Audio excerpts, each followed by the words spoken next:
ஹல்லேலூயா. கர்த்தரும் உலக ரட்சகருமான இயேசு கிறிஸ்துவின் நாமத்தினாலே உங்கள் யாவரையும் வாழ்த்தி வரவேற்கிறேன். விசேஷமாக இந்த நாளிலே அன்னையர் தின வாழ்த்துக்களோடு கூட உங்களை வாழ்த்துகிறேன். அது மட்டுமல்ல, நர்சஸ் டே, அதாவது மருத்துவச்சிகள் நாள் அப்படி என்று சொல்லி இன்றைக்கு கொண்டாடப்படுகிறது. இந்த 2 தினத்திலும் சகோதரிகளை நான் வாழ்த்துகிறேன். ஒருவேளை நர்சிங் வேலையில் இருந்து ஜென்ஸாக இருந்தாலும் உங்களை நான் வாழ்த்துகிறேன்.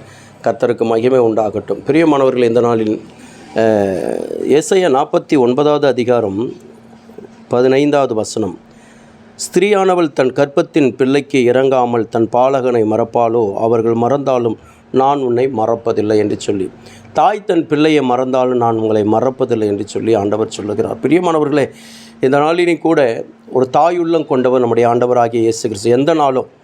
ஆகையால் இன்றைக்கு ஒரு வேளை நீ கைவிடப்பட்ட நிலைமையில் அல்லது ஒருவேளை எல்லாராலும் புறம்பாய் தள்ளப்பட்ட கால நேரங்களிலே நாட்களிலே நீ வாழ்ந்து கொண்டிருக்கலாம்.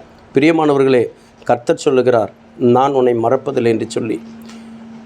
நான் உன்னை மறப்பதில்லை, சீயோன் குமாரத்தியை கெம்பீரித்து பாடு என்று சொல்லி கர்த்தர் சொல்லுகிறார். ஏன்னா, நான் உன்னை மறக்காத போது நீ ஏன் கவலையாக இருக்கணும்? நான் உன்னை மறக்காத போது நீ ஏன் கவலையோடு கண்ணீரோடு கூட இருக்கணும்? நான் உன்னை மறக்கவே இல்லையே. நீ நல்லா கெம்பீரித்து பாடு, ஆனந்த சத்தத்தோடு கூட என் சமூகத்துக்குள்ளாக சாட்சியாக நில்லு என்று சொல்லி கர்த்தர் சொல்லுகிறார். அப்போ நம்முடைய வாழ்க்கையில் யார் கைவிட்டிருந்தாலும் கர்த்தர் ஒரு நாளும் கைவிட மாட்டார்.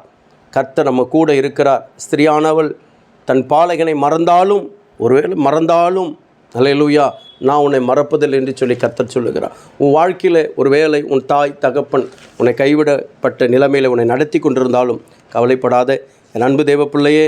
ஐயோ, இன்றைக்கு என் அன்னையர் தினம் எல்லாம் கொண்டாடுறாங்க, எங்கள் அம்மா இல்லையே அப்படின்னு சொல்லி கவலைப்படாத. கர்த்தர் உன் கூட நான் இருக்கிறேன் என்று சொல்லுகிறார். கர்த்தர் நான் உன்னோடு கூட இருக்கிறேன் என்று சொல்லி கர்த்தர் உன் கூட பேசி கொண்டிருக்கிறார். ஆகையால் பயப்பட வேண்டாம். பிரியமானவர்களே, இந்த நாள் அன்னையர் தினமாக இருக்கிறபடியினாலே யாவரையும் மீண்டும் ஒரு விஷயம் நான் வாழ்த்துகிறேன். அது மாத்திரமல்ல, மருத்துவச்சிகளுடைய தினம், அவர்களை குறித்தும் ஆண்டவர் அருமையாக வேதத்திலே ஆண்டவர் குறித்து வைத்திருக்கிறார், எழுதி வைத்திருக்கிறார். யாத்ராகமின் புஸ்தகம்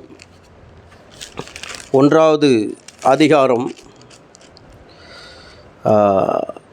17வது வசனம், மருத்துவச்சிகளோ தேவனுக்கு பயந்ததினால் எகிப்தின் ராஜா தங்களுக்கு இட்ட கட்டளைப்படி செய்யாமல் ஆண் பிள்ளைகளை உயிரோடு காப்பாற்றினார்கள். அல்லேலூயா, உயிரோடு கூட காப்பாற்றினார்கள். மருத்துவச்சிகளோடு கூட என் அன்பு தேவ பிள்ளை இன்றைக்கு ஆண்டவர் கூட இருக்கிறார். அவர்கள் கர்த்தருக்கு பயந்து இருந்தார்களாம். என் அன்பு தேவ பிள்ளையே, நீ இன்றைக்கு ஒரு வேலை நர்ஸாக இருந்து கொண்டிருக்கலாம், வேலை செய்து கொண்டிருக்கலாம், அல்லது படித்துவிட்டு வேலை இல்லாமல் இருந்து கொண்டிருக்கலாம். ஆனால் கர்த்தர் சொல்கிறாரு, நீ எனக்கு பயந்து இருந்தினா கர்த்தர் நான் கூட இருந்து எல்லா எகிப்தின் கிரிகளுக்கு விலக்கி காப்பேன், உன்னோடு கூட நான் இருக்கிறேன், உன்னை நான் மறப்பதில்லை என்று சொல்லி கர்த்தர் சொல்லுகிறார். செபிப்போமா. மகா இரக்கமும் கிருபை நிறைந்தவைகள் அல்ல ஆண்டவரை நன்றியோடு துதிக்கிற அந்த நாளிலே ஆண்டவரை பேசின வார்த்தைகளுக்காக ஸ்தோத்திரம். அன்னையர் தினத்திற்காக நன்றி செலுத்துகிறோம். நர்சஸ் ஆண்டவருக்காக நன்றி செலுத்தி நாங்கள் செபிக்கிறோம்.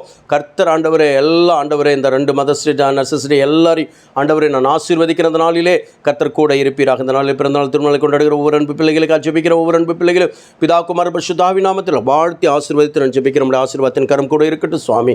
இதோ ஆண்டவரே அப்பா ஸ்தோத்திரம். இந்த நாளிலேயும் கூட ஆண்டவரே அப்பா, ஒவ்வொரு ஊழியர்களுக்காக, சபைகளுக்காக, சபை மக்களுக்காக ஜெபிக்கிறேன். ஒருவரும் கைவிடாதபடி கர்த்தர் பறந்து காக்கிற பட்சியை போல நீர் கூட இருந்து பாதுகாத்து வழிநடத்த வேண்டுமா ஜெபிக்கிற பெரிய காரியத்தை இயேசுவின் ரத்தம் இயேசுவின் நாமத்தில் ஒப்பு கொடுத்து அர்ப்பணித்து ஜெபிக்கிற ஜீவனுள்ள நல்ல பிதாவே.